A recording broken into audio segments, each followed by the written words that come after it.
Hello mga ka-farmers, kumusta kayo dyan sa panibagong araw mga ka-farmers? Pasensya na kayo kung ngayon lang ako naka-upload kasi busy tayo sa mga gawain sa ibang mga gagawin natin sa bahay, sa simbahan. May crusade kami kaya hindi ako naka-update sa inyo mga farmers. Yun mga ka-farmers, i-update ko kayo sa dito sa probinsya kasi sana suportahan nyo pa rin ako kahit minsan lang tayo makapag-vlog. Sana suportahan nyo pa rin ako. Yun mga ka-farmers, ang update ko dito sa probinsya ay may ginawa tayong lagayan ng manok. Bukan natin magparami ng manok dito sa probinsya kasi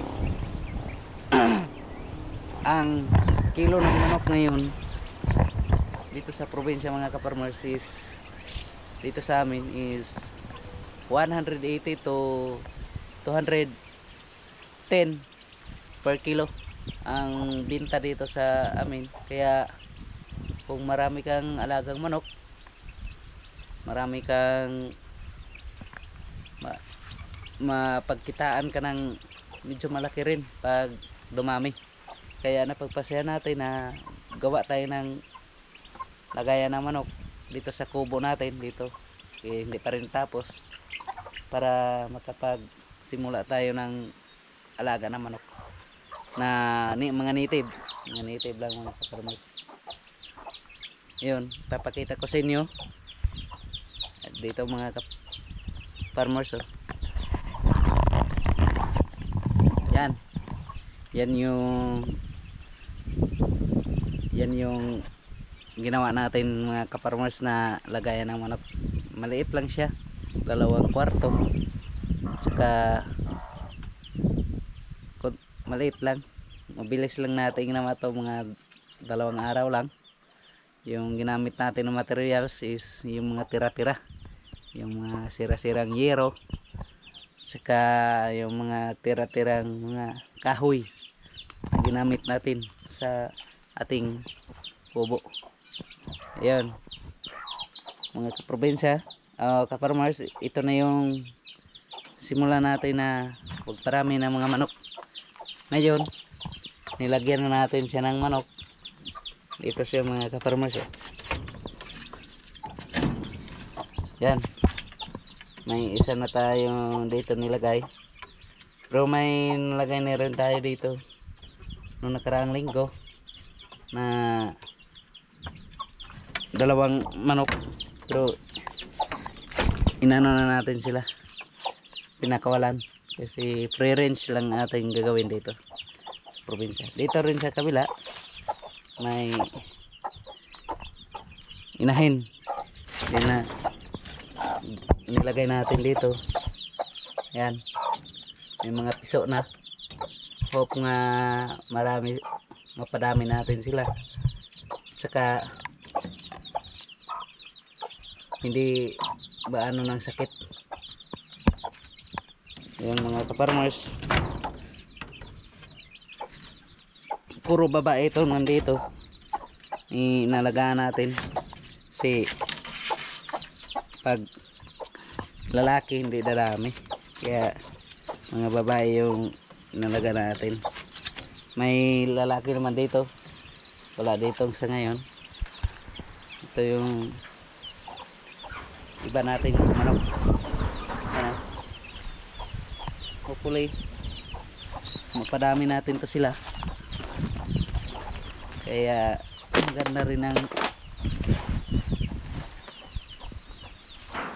para maganda rin yung may pang ulam na, may income ka pa, san ka pa. Tsaka ka-farmers, ito yung tanong namin nga kamatis. Andito may mga bunga na talaga siya mga ka-farmers. Yan o, ang dami na siya bunga. Yan. pag dito kasi sa probinsya talaga, makapagtanim-tanim ka ng mga gulay-gulay. Yan,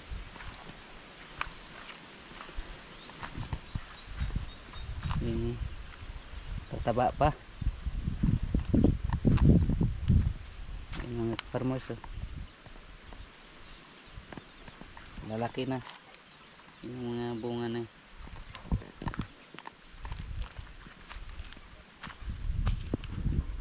Ay dito rin sa baba yung mais natin malalaki na rin, pero nasira nung hangin nung nakaraang araw. Si lumakas yung hangin dito mga farmers, kaya natumba sila. Lapit na sana tong mag anagon o makain na natin, pero hindi naman natin hawak ang ating panahon. Salig lang tayo sa may kapal para ibilis pa rin tayo kahit papano may matira sa atin na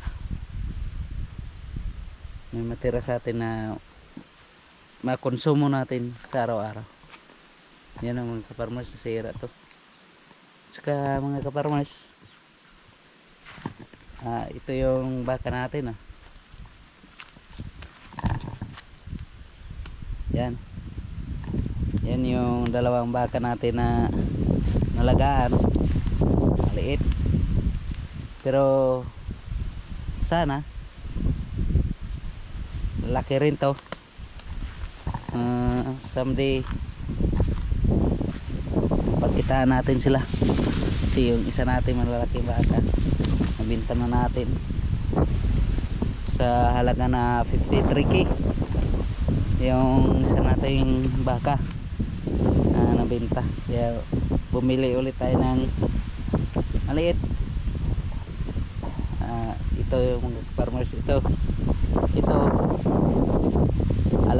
anak lang to ng alaga natin na babae. Yan, palabasin natin para makita ninyo ng maayos mga farmers.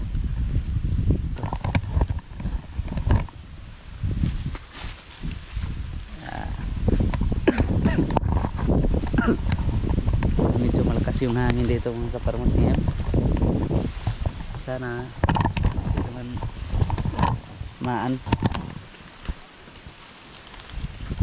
Yan mga kaparmers,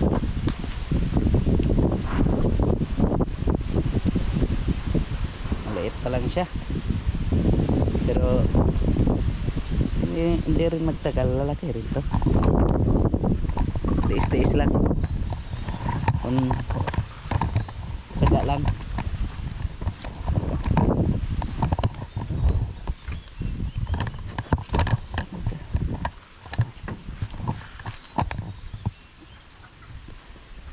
Tsaga lang, malalaki rin to.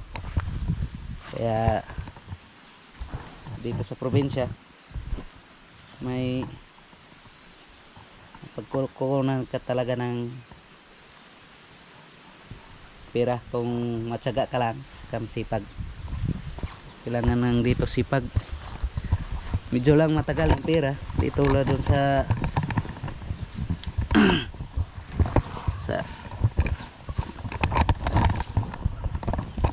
wala doon sa syudad.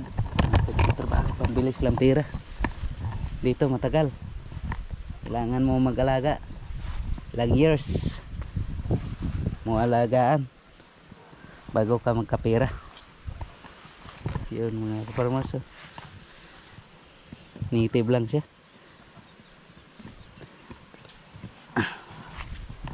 Ito EI na to mga kaparmers. Ito yung babae siya mga kaparmers. Yung isa lalaki yun.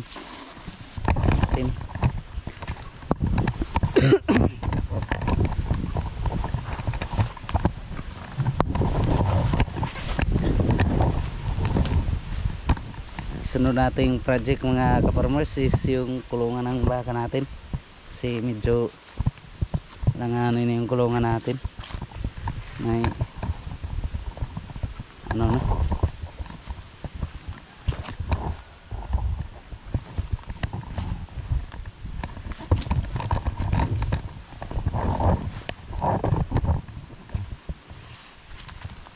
kaparmers. Oh. Ganda to similyahan niya. Ganda yung structure ng katawan niya. Tsaka malakas rin itong kumain ng mga damo.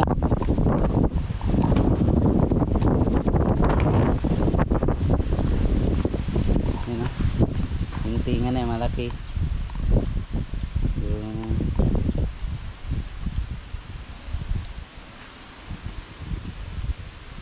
bait.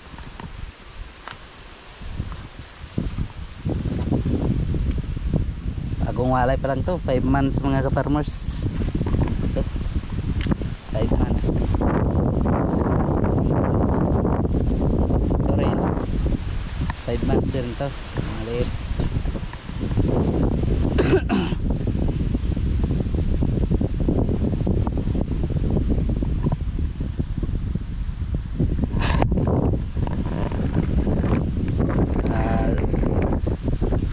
Yun muna mga ka-farmers yung update ko dito sa probinsya.